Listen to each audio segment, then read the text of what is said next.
Hola, mommy. Welcome to Solid 100 Daily Build, day 26-ish, 27. Happy Sunday. I'm so happy it's Sunday. Sunday is where I actually take my one nap of the week after church. But I hope you had a great time in the house of the Lord. Hopefully, you went to the house of the Lord. Listen, I want to talk about today living minimally. And I think this is what helped me become really solid in my living, in my mindset, and really in my spirit. And I do genuinely believe in, the wealth of the wicked is laid up for the just. I believe everything that's in the Bible when it comes to prosperity. And I have seen the fruit of that from people who work hard and give and trust in the Lord. And so, what really gave me a perspective shift of living minimally was from the time I had been married to the divorce process. And so just picture this, okay? I'm in a big, beautiful home, fully just renovated with an additional floor. I have the latest, the nicest cars. We have the nicest things. I have purses and shoes and closets. I have a walk-in closet filled with these things. I have jewelry pieces I've never even worn. And for some reason, I always felt like even in that lifestyle, and I don't know if it was because I used to be gifts, or maybe I still am, I don't know. But, I was trying to fill a void that my marriage was not fulfilling. And so I always kind of felt like, let me go shopping, and it wasn't anything crazy. It would be like, I worked. So anything that I brought in at the time, I could just spend a little on shoes or clothes or whatever. It wasn't like that in the beginning of our marriage. We actually like pinched pennies in the beginning of the marriage because we wanted to take a lot of that money and invest. And so it showed me, yeah, you have to delay gratification where we had a strict food budget, and we had to be careful where we were spending our money. And it came to the point where we had multi-families, and because we were able to delay gratification, I mean, I hardly ever went to a salon. If I did, in the beginning of the marriage, it was at somebody's home and it was like a $20 cut. I never got my nails done. I learned how to do my nails on my own. And just like normal things to like maintenance for women, that was just not a thing anymore. It wasn't, we were really starting from the ground up. And so when we had some money and we were in real estate, then things began to loosen up a bit, more so for him. I still had to be in that mindset of like, it was kind of like portrayed of as you're lucky to be home and to be able to raise our daughter, which I was home, but I was working as well. And I was homeschooling her, and I had a ministry show, and I had like, I was doing all the things. And so anything that, we had come to an agreement that his income smoked mine, he was the breadwinner. So anything that I brought in would kind of be extra and I could use it. But it was like frowned upon, At the end, it was just kind of like, hey, you should have saved your money. And, it was just the way that I had my relationship with money at the time wasn't a healthy one. It was kind of, it was negative. And so I say all that to say that when we had gotten a divorce, I was to move to Puerto Rico, and I couldn't bring anything with me because you're moving from Boston to Puerto Rico. And so all I sent over were summer clothes and boxes of books. And I went from a big home to living in a 1-bedroom apartment, and I split my kitchen. I gave my daughter the 1 bedroom, and I split my kitchen, and there was a futon in there. There was no furniture. I had to buy everything. But in buying everything, I didn't even buy a bed. I bought myself a futon and a divider to divide the kitchen up. And then I bought myself a bureau, a good bureau that would kind of section off that area as well. And I just kind of hid my bed in a corner. And that experience really humbled me because it made me realize, this is why women become feminists. You know what I mean? Like you put all your trust into somebody and you put your life on it, really. You put your life, if you're not going in the same direction, you kind of stifle your growth, your own growth a little bit. And, it was a shock to me. And financially, we split everything. Not that it's anybody's business, but, you split everything. But still, even in that, you're kind of numb. You have shock and then you're numb and you're like, what am I supposed to do? Because I know with finances, just because you have money in the bank, if it's not reoccurring and it's not passive income, or you don't have income to rely on, that is active income, you're in trouble. It doesn't matter how much money you have in the bank. And so, I had to figure it out. Thankfully, I had a remote job. I obtained a remote job that I got to work with a family that I knew in Massachusetts from Puerto Rico. And I had to look around and be like, okay, what is worth actually getting? Do I want to fill my one bedroom with, with all of the things that I had in Massachusetts? Do I really need all of the purses? Do I really need more clothes? And having the smaller space helped because it helped shed all of that stuff of like needing stuff. And so when I had made the transition to move, I gave everything away. I gave clothes away. I gave purses away.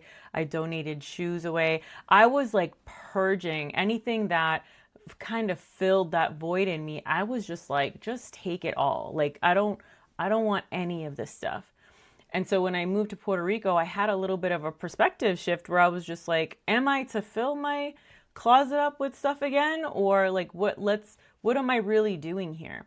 And, I remember having the spice cabinet, like I had a whole, this isn't to knock anybody that has these things, but I remember having a whole rack of spices, like of all different kinds of spices that I barely used. And I had them all, I poured them into the jars and then I hand wrote the name of the spice. And it was just like a really beautiful aesthetic spice rack that I had. And I was just like, screw that, bro. I'm just going to do red pepper, kosher salt, maybe some adobo. But like, that was it. And so that was the mindset that I had developed when I moved over there. Like, okay. And also like consolidating my wardrobe. I used to have all these colors and I would just buy stuff just because it looked cute, but I wouldn't buy it according to the aesthetic of the wardrobe. Like which pieces can I wear this with? And so I purged all of that. And I just did a basic wardrobe, black, white, beige, and gray. And I just built it off of that. And even with shoes, neutral, and I was just, it was kind of like metaphorically, like what was really happening inside of me where it was just starting from scratch.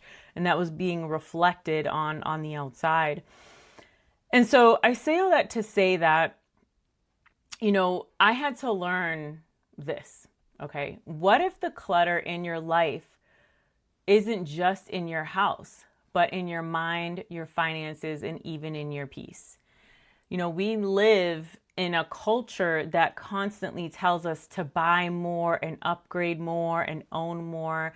But the more that we chase these things, the easier it is to lose perspective on what actually matters. And I remember just being in a mind frame of like the people around me when I was married, it was just kind of like, not like they wanted to one up each other, but it was just like they wanted to just show off like, oh, I got this car and I want to show it off that I got it. But really on the inside, they weren't really generous people. And so I didn't care for that anymore. I didn't care for the flashy things. And what I really wanted to do was really use the money to give, to make a difference, to expand the kingdom of God, to give to ministries, because at the end of the day, that's what to me matters most. And so I had to learn that minimal living wasn't necessarily deprivation. It's about a freedom that you have attached from material things. It's freedom from comparison. It's freedom from constant consumption, thinking that you have to fill this void to feel loved, and freedom to focus on purpose over the possessions that you have or that you want to have. And so it was a little bit of a shock for me to go from like everything to minimal or to nothing at the time. And in Puerto Rico, nobody cares. Nobody cares what you're wearing. Nobody, I mean, they care about people. They genuinely care about the well-being of people, but they don't care about all this other stuff. Like they don't care about money. They don't care, they want to take care of their families and they want to leave land for their families, but everything else is just like noise. And, my parents are very, very frugal people. And I've learned from them that they have built wealth in their own way with properties, but they live a very frugal life. Like if you were to go into my mom's cabinets, she's got yogurt cups for cups, like, like the Yoplait yogurt, like she'll clean it, wash it out, and she'll put it and she doesn't hoard it or anything. It's just like, she's taking care of boys over there. Like, just like, she's like, for what? For what do I need nice things for? So they live very frugally and they're happy with that. And it's not something that I aspire to, but it's something that I've seen and been like, well, that's because that's why they have fruit. That's why they have what they have. Maybe you might not see it, but they have tons of investments and tons of things that they've put money into to help their money grow. And so and that's a mindset that is developed back in the day. You don't really see that now because the amount of consumption that people do. People are like, I need the latest dress or I need the latest whatever. And for me, when I had moved from Puerto Rico to Pittsburgh, I wanted to continue that mindset because I have an apartment. It's a great apartment. It's a great size, but I didn't want to fill it. I actually learned to appreciate space. I hate clutter now. If we don't use a piece of clothing or if we don't use something in 6 months to a year, we get rid of it. Like we're constantly purging toys and things that we haven't used because for what? What do we can use that to bless other people. When I moved here, I had things from my marriage that I kind of hung on to and I gave it to other people and blessed them because every time I looked at it, I thought of whatever. And I was just like, there's no need. I don't need to have that. And so when you have that experience of purging everything and being like, you know what do I have all this stuff for? There's no need for it.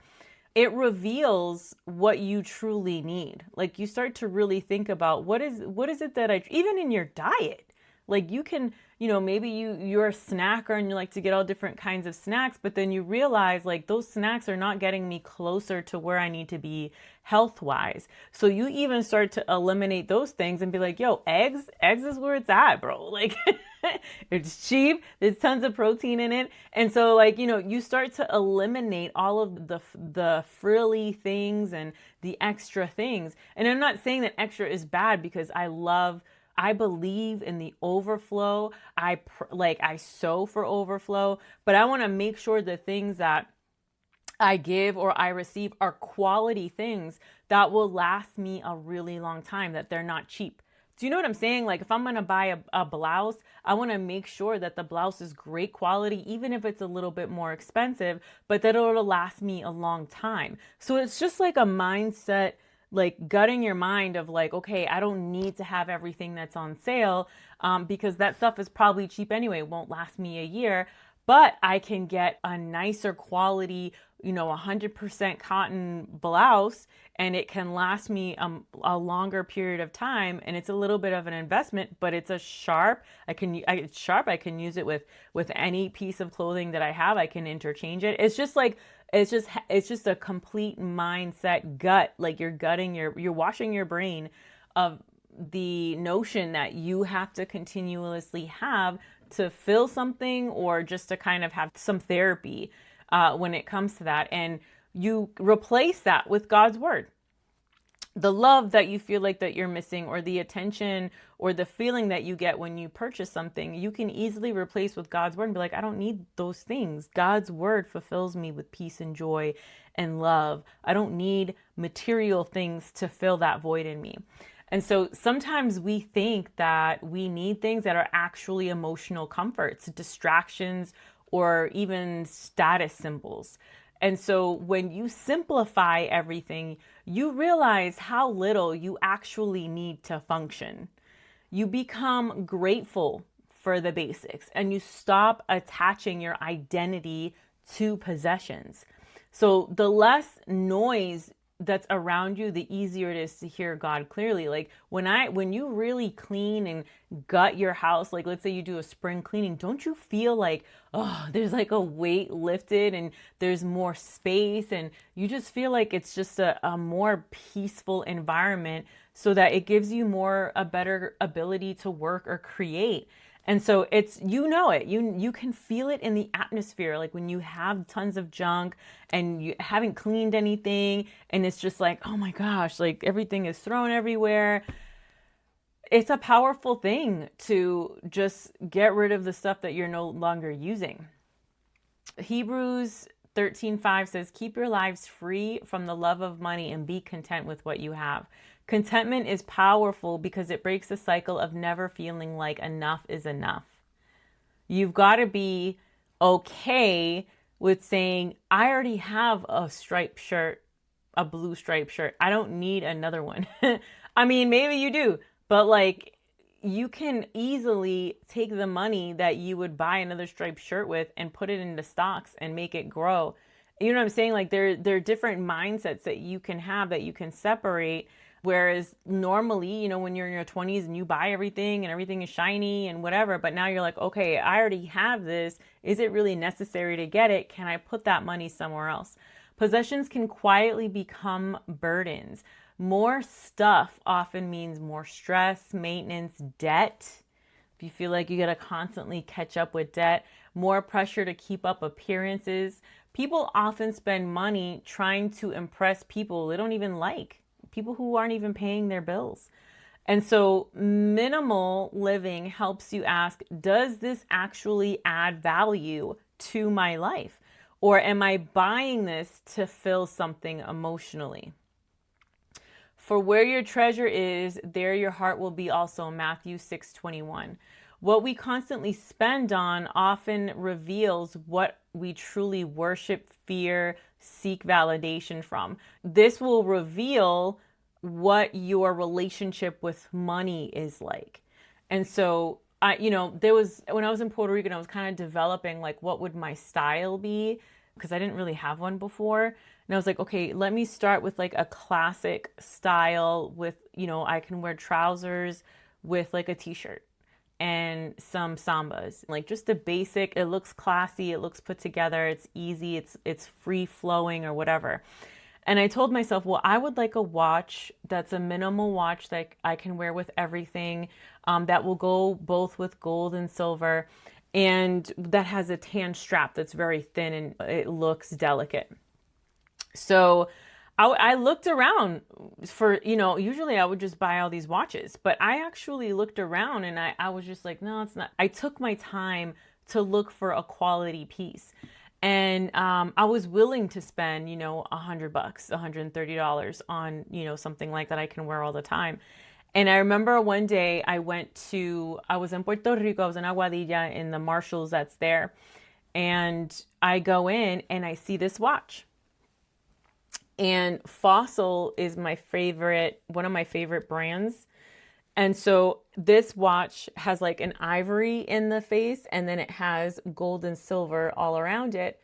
And it was like, I don't know, it was an insane drop. It was originally like $130 and I got it for $30.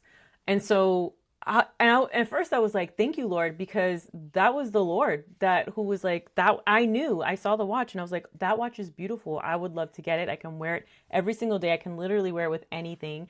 And I have, outside of like my garment when I'm working out, this watch I literally wear with everything. And I remember telling the Lord, like, thank you. The piece, even though it might not be like a super high class piece, this piece means a lot to me because the Lord thought of me. I knew it. The moment I saw it, I was like, Lord, that was you. Thank you. And thank you that it's $30. Do you know what I mean? And so it means a lot to me. It's a good quality piece and I use it every single day. And so it helped me really put into perspective that it's not just I'm not being impulsive. I'm actually being very intentional, and the Lord is helping me do it. It's kind of cool. Living with less creates margin. So when you stop overspending or spending out of habit or because there's an emotional attachment to it, you have money left over. You can invest, you can save it, you can help other people. You can stop living paycheck to paycheck emotionally because the minimalism creates financial breathing room. And I don't mean like minimalism where like you just like don't want anything or you don't want anything in excess. I'm just saying that like you just aware that like you have everything that you need. What do you need to spend more? You're just taking money out of your pocket. Now it's time to be a good steward. And so not because it gives you have financial breathing room, not because you're suddenly making more money, but it's because you stop leaking money trying to maintain a certain image in your head that you have of yourself. And so Proverbs 21:20 says, the wise store up riches, store up choice food and olive oil, but fools gulp theirs down. You're consuming, buying whatever, and you feel like you have holes in your pockets. And it's simply that you're just not having wisdom when your relationship isn't healthy with money. You have to have you have to think of money as like, that's your partner. Y'all are going to build something together. It's not, you got to learn how to steward it well. Minimal living makes room for generosity. So when your life isn't centered around accumulation, your heart becomes more open. You stop gripping everything so tightly. Money's a tool at the end of the day, and possessions are temporary. They're not going to come with us when we go to heaven. You know what I mean? And people matter more than products and the stuff that you're buying. I can guarantee you, like, one of the things I hate right now is that I like shoes, but I don't go and buy, like, I like going to vintage shops and like buying clothes there because the clothes there have outlasted, whatever, and the shoes are quality shoes. But sometimes, like, if I have to get a pair for like a certain event, like I got this pair that were really cute. They were a lace, like a kitten heel, but they were very lacy. It was all lace. And you can tell like you feel like you're walking on plastic, and the lace is bothering me the whole time. It almost feels like it's tight. And so the shoe is a beautiful shoe, but it's so uncomfortable because it was cheap. So had I had just thought about that purchase, like I don't like buying cheap things, but at the same time I will if I have to. And so it bothered me so much. Like, it bothers me so much that I have these cheap things in my closet where I could have taken the money and used it to sow. Do you know what I mean? Acts 20:35 says, it is more blessed to give than to receive. Some people can't give because they're trapped trying to sustain lifestyles that they really can't afford. Jesus never measured success by possessions. He measured by character, faith, obedience, love, generosity, eternal things in the eternal. The world screams at you. And, my daughter came to me one day and she was just like, we were watching a commercial and she's like, Mom, we got to buy, what was it? I don't remember what it was for. It was just like some toy. She's like, we got to buy this toy. The TV is telling us we got to buy this toy. And I was like, that's a commercial. It's advertising. They want you to buy the toy. It doesn't mean the toy is good. She's like, well, what do you mean? Like, she thought that anytime that we were advertised something that we absolutely had to get it. And I felt like my 22-year-old me kick in and be like, yeah, you do have to get it. But then I was like, no, it's all designed to get you to spend more money. And even when we go through like end caps or when we're walking to go pay and there's stuff all over, I teach her all of the stuff that's down here. The reason why they have like little tiny toys in the bottom is because kids can easily pick them up, and the kids and the parents would be like, okay, yeah, just put it on the belt, we'll get it. And that's where they make a lot of their money, is like on the bottom of the row of the store. And so, because kids are grabbing stuff and they're just throwing it on the belt without even thinking, that stuff adds up. And so I had to teach her, Not you don't need to have all these things. This is designed to get you to buy stuff, take money out of your pocket and keep you broke. That's the whole point.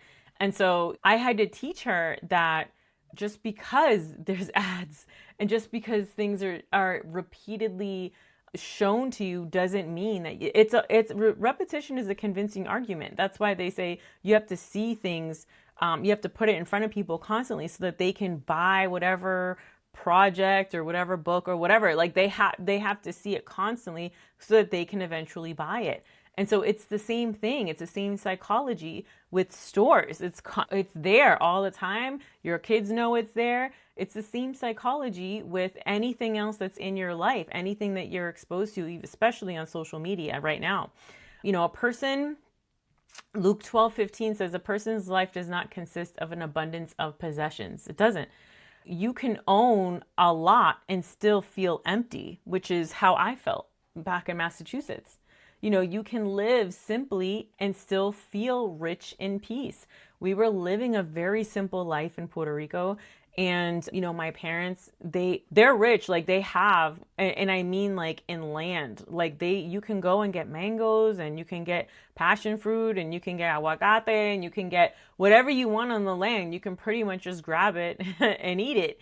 And so in that moment, and then we also had, the beach was 5 minutes from us. So it was just kind of like, I felt rich even though I didn't have a lot, even though I was sleeping in my kitchen, because I had a peace there that nobody else would understand. Only God. That was a peace that God had given me for that time to heal there without having to feel like I need more stuff to feel loved. Ask yourself this weekend, or ask yourself tonight, what am I buying out of insecurity or comparison? What in my life feels emotionally cluttered? Do my spending habits reflect my values? What would change if I simplified my life? What if you just did a nice spring cleaning? You got rid of the stuff that, you held on to. Somebody told me today, or like yesterday, that she had decorations from like her 17th birthday, and she's in her 40s, and that she had to get rid of. And so, do you have stuff from the past that why are you hanging on to stuff? What do you need it for? If you're not currently using it, or it's not like a photo album, get rid of it. You don't need it. Create some space. It'll give you a mental and emotional lift from like that burden. It'll literally create this feeling that you just feel so much lighter, and now you have some more space to create. Not fill it with more stuff, but now you have some more space so that you can think and play and just create. Am I building wealth or just maintaining appearances? Are you building wealth? Those 3 dresses of the same color, could you have taken a couple $100s from 2 of the dresses and put it into an S&P, put it into some stocks, put it into something that's going to grow over time, that is of value? You know what I mean? Minimal living isn't about having nothing. I'm not bashing prosperity at all. I believe in it. I'm for it. I want it. But, it's just it's about not letting things have you. Do you know what I'm saying? Like, it's about understanding where your heart is at. When you remove unnecessary distractions, you gain clarity, peace, gratitude, financial margin, a greater ability to serve God and others freely. Sometimes less does lead to more in the spirit. Do you know what I mean? So get at it today. Figure out what you need to clean out. Go, we play this game, my daughter and I, we play keep away or give. And give or keep away. What is it? Keep away? Give away or keep. Give away or keep. And we get a trash bag and we say, are we giving this away or are we keeping it? Are we giving this away, or constantly we're doing that? Because I don't like clutter. I want my home, even if it's small, to feel like there's space and there's no clutter, and there are things that are useful to us, that are of value to us, that we still use today, right now. So I'm going to encourage you, go do that, have fun, and enjoy your peace, enjoy your Sunday. Bye.